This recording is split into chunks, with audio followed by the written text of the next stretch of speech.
Assalamualaikum warahmatullahi wabarakatuh. Perkenalkan, nama saya Hanifah, NIM 3519012 selaku moderator dari kelompok 2 yang berjudul Komunikasi Kelompok dan Organisasi. Berikut rekan dari kelompok kami. Yang kedua yaitu Erni Fitrianise dengan NIM 3519018, 3 Faima Aryani dengan NIM 3519022, 4 Muflihatur Rafisa dengan NIM 3519035, dan Muhammad Afiq Walia dengan NIM 3519030. Apa itu komunikasi kelompok? Komunikasi kelompok ialah interaksi yang dilakukan sekumpulan orang dengan tujuan saling mengenal dan menjadikan mereka sebagai bagian dari kelompok tersebut. Tahap perkembangan kelompok yaitu 1. Performing, yaitu kerjasama yang efektif dalam menjalankan tugas. Di tahap ini kelompok terus berkembang dan ada pula yang kemudian mengalami kemunduran. 2. Norming, suatu anggota kelompok yang bekerja sama mengembangkan norma dan kekompakan kelompok. 3.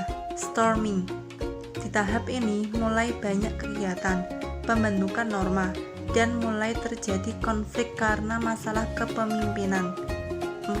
Forming, suatu tahap yang para anggotanya mulai menempatkan diri yang berhubungan dengan interpersonal, saling memperhatikan, sahabat, dan mencoba melihat manfaat serta biaya menjadi anggota kelompok. Karakteristik komunikasi kelompok. 1. Kepribadian kelompok. Misalnya, Anda di rumah dikenal pendiam, berbicaranya seperlunya saja, namun setelah berada di dalam kelompok Anda menjadi orang yang suka berbicara. 2. Norma kelompok. Dalam suatu kelompok yang terdapat suatu aturan yang disepakati. 3. Kohesivitas kelompok. Kekuatan yang paling tarik-menarik di antara anggota-anggota kelompok, ibaratnya sepiring nasi di antara butir-butir saling melekat. 3. Pemenuhan tujuan. Individu memiliki tujuan yang sama dengan kelompoknya, oleh karena itu anggota-anggota kelompok berusaha untuk mencapai keberhasilan bersama. 5. Pergeseran resiko. Hal ini disebabkan adanya penyebaran tanggung jawab yang terjadi di dalam proses pengambilan keputusan kelompok. Lalu, apa sih yang dimaksud dengan komunikasi organisasi?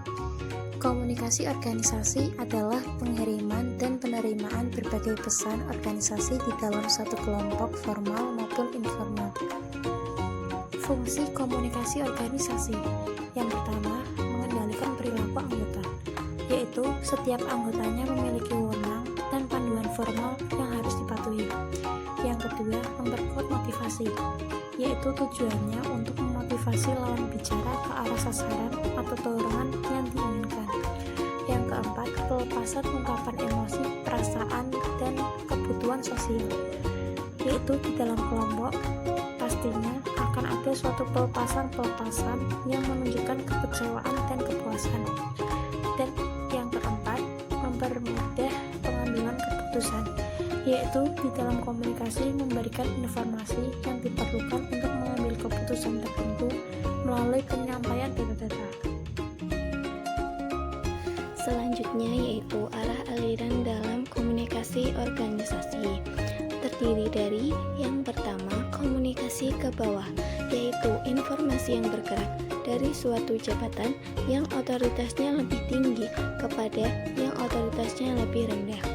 Yang kedua, komunikasi ke atas, yaitu informasi mengalir dari otoritasnya lebih rendah kepada yang otoritasnya lebih tinggi. Yang ketiga, komunikasi horizontal, yaitu informasi bergerak di antara orang yang jabatannya sama tingkat otoritasnya. Yang terakhir, komunikasi lintas saluran, yaitu informasi yang bergerak di antara orang yang jabatannya tidak menjadi atasan atau bawahan dan menempati fungsional yang berbeda. Selanjutnya, bentuk-bentuk dari komunikasi organisasi. Yang pertama, komunikasi lisan, yaitu bentuk komunikasi dengan mengucapkan kata-kata kata secara lisan dan langsung kepada lawan bicaranya. Contohnya saat berkomunikasi dengan tatap muka secara langsung. Yang kedua, komunikasi tertulis, yaitu komunikasi yang dilakukan melalui sebuah tulisan yang dilakukan dalam kegiatan surat menyurat, melalui pos, telegram, telegraf, dan lain-lain. Yang ketiga, komunikasi nonverbal, yaitu komunikasi yang disampaikan tanpa kata-kata, seperti bahasa tubuh, gerak-gerik, ekspresi wajah, dan gerakan tubuh lainnya yang menyampaikan maksud. Yang keempat, komunikasi antar pribadi, yaitu komunikasi yang berlangsung antara dua orang atau lebih secara tatap muka.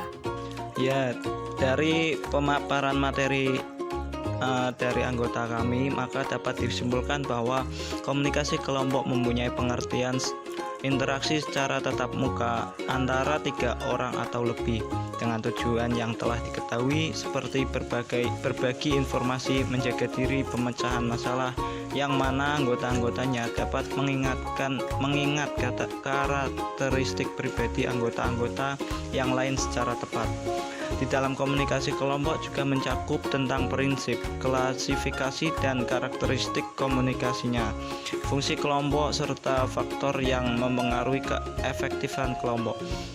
Sedangkan komunikasi organisasi mempunyai pengertian pengiriman dan penerimaan berbagai pesan organisasi di dalam kelompok formal maupun informal dari suatu organisasi, serta mencakup pendekatan-pendekatan yang terkait dalam komunikasi organisasi.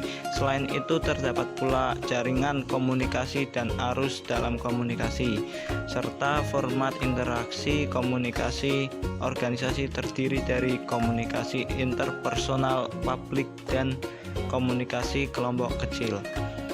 Demikian presentasi dari kelompok kami, kurang lebihnya kami mohon maaf. Terima kasih atas perhatiannya kalian semua. Wassalamualaikum warahmatullahi wabarakatuh.